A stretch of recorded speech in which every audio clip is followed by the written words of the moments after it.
1,500 kilometres away in Dalby in Queensland's southwest is another bushie turned inventor. I'm a very practical sort of guy, and because I actually work on the tools a lot myself and I'm a lazy bugger, I like to see things better. 25 years ago, Gary Briggs took over the company Dingo, best known for making what it says was the world's first mini loader. Since then, Gary's tried his hand at a whole bunch of other inventions. And so I invented a ute that actually can carry the weight of cattle and whatever. When the days before there were small trucks around, I improved the Dingo because it's better than digging a hole with a shovel and crowbar. The most recent job Gary got frustrated with and wanted to find a better way of doing is one most farmers know intimately: fencing. There's more fencing in Australia than there are roads, millions of kilometres, and all that fencing has become very old, very aged, very run down, and there hasn't been enough money in the bush for a long time to do much repairs and maintenance. When it came to finding a better method of fencing, Gary's light bulb moment happened after the 2011 floods, when much of his own farm fencing was washed away. I was too old to actually go out there and drive steel posts in and pull wire up and down fence lines, so I made it easier for that job as well. The Dingo fencing system looks a little like something out of a Mad Max movie, but it's actually pretty simple, and Gary says quicker and cheaper than traditional fencing methods. We can do a couple of kilometres in a couple of hours, which is unbelievable.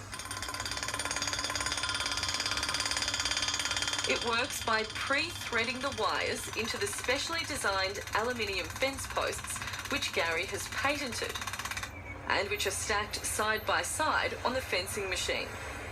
Well, what we did first was we invented a post that's actually virtually H-shaped and would actually sit against each other and could be fed out of a magazine.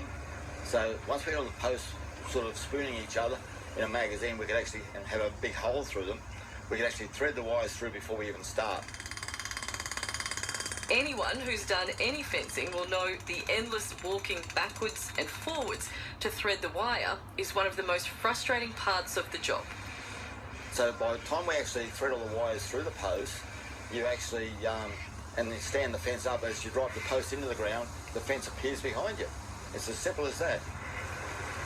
You tie it onto the strainers at one end, you drive through to the other end, putting all the posts in the ground. When you get the other end, you tie it off again, strain the wires up, and you have a fence. The wires are about 6 inches apart, 150 millimetres, and at that, most animals just bounce off it like a trampoline.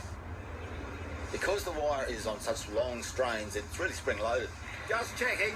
And then, of course, if we put the electricity in it, the fence just totally becomes a totally stop for all animals.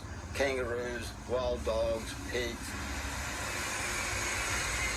The fencing machine is manufactured out of this factory in Dalby, which employs about 40 people.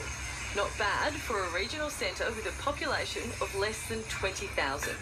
It's quite amazing. We're actually probably one of the biggest machinery manufacturers left in the country. Quite surprising. It's a very small product, and yet we're here and we're doing our own thing, and it's great. Gary says generating jobs in the regions is one of the reasons he's always looking for his next big project. To me, I'm Aussie, Aussie, Aussie. I really am proud of the fact that we're an Aussie manufacturer based in an Aussie country town and doing everything with Aussie staff, and I love it.